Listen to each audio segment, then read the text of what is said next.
के जोशवा तोपे वाला चीजवा तो पात नहीं खे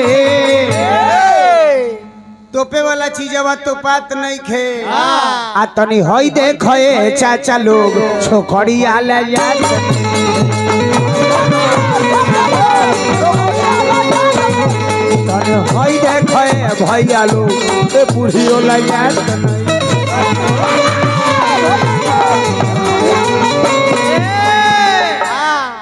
एकरा के फैसले नु कहल जाई ना तो 68 साल के उम्र में आधा से ज्यादा एकर देहिया उघार बा आलो था के बुझाला ये फैशन के बाहर बा तोरा बहिन के फैशन कहीं कर रही बहन के अच्छा हम फैशन के कहन जी गाड़ियों ना देनी है एकदम ना ब्यासे के कुछ कनी है तब आप सब काहे खुश बानी काहे ई लोग अतना नायका जतना न छिटिया गाँव तरह से 5 साल से 4 साल 2 साल से वो अतना नु लमहर वेद व्यास के सार बने लगा तरह से बुझाता कि माने इनकर बापो इनके सोझा नहीं खनाट सकत माने जेकर जन्मावल बा आ ओकरे सोझा जब मोच पत्ता देवे लगा तरह से हईली आगे से आ गई बतिया लोग के सुन के झड़के लगेला लेकिन का कही भैया आधा से ज्यादा ये कर देहिया उघार बा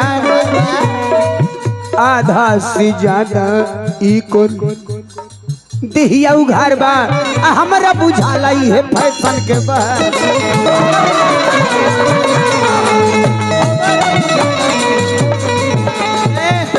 पुरस्कार क्या नाम करी चाचा जी हमरे नाम उठा दी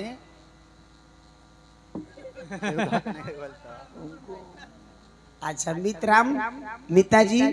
वहाँ के विकलांग हैं पुरस्कार देनी हार्दिक अभिनंदन बा आधा से ज्यादा एकर देहिया उघार बा हमारा बुझल फैशन के बाहर बा छोटे छोटे कपड़ा करावेला लफरा छोटे छोटे कपड़ा करावेला लफरा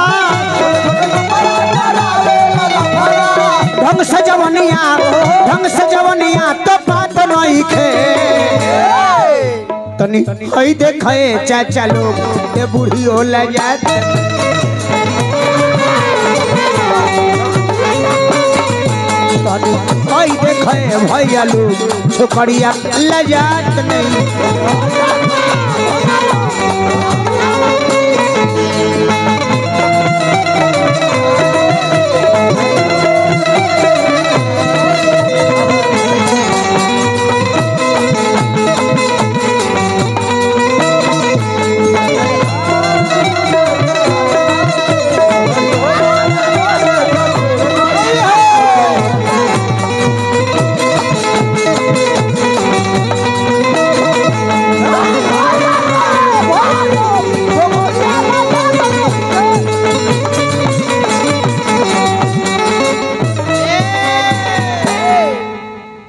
जादू राजकुमार कहाँ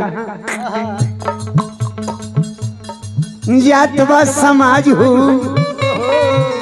अया कई युग में डूबत बा सभ्यता के जहाज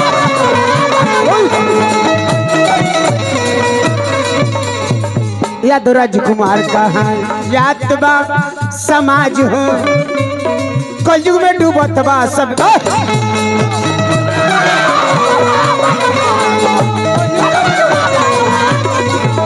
और का हो नगदे की नहीं है एकदम गिन गिन के नाइट एकदम नाइट बाय नाइट नहीं हाँ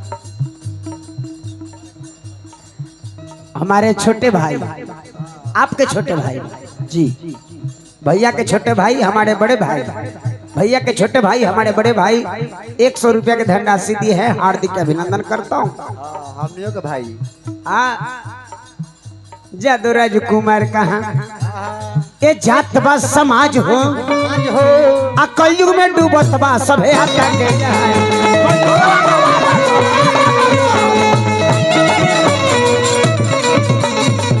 गाड़ी के लयदारी कहाता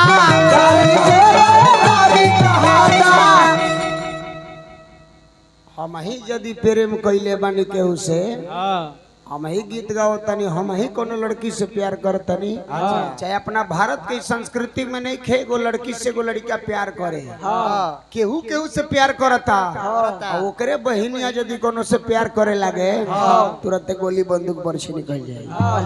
रे सारा हमार दीदिया से बतियावेलिस रे, तेरा बहिन का मार दे गोली मर जाइबे।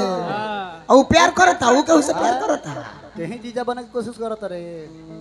प्यार मोहब्बत के कहानी पढ़ने में अच्छा लगता है, सुनने में भी अच्छा लगता है, लोगों को करते हुए देखने में भी अच्छा लगता है, लेकिन प्यार करने करवाने में अच्छा नहीं लगता। नहीं, हाँ, करने करवाने में।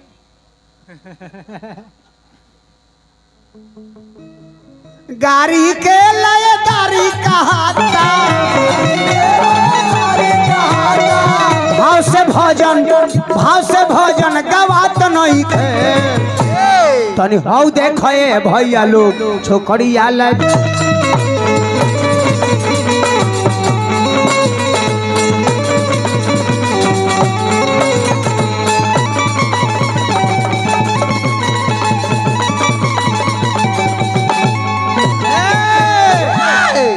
अच्छा 2 गो गाना भइल, समझ में आइल रसम के कि ना? साफ सुथरा। ई जवान 3 गो गाना गौले बाप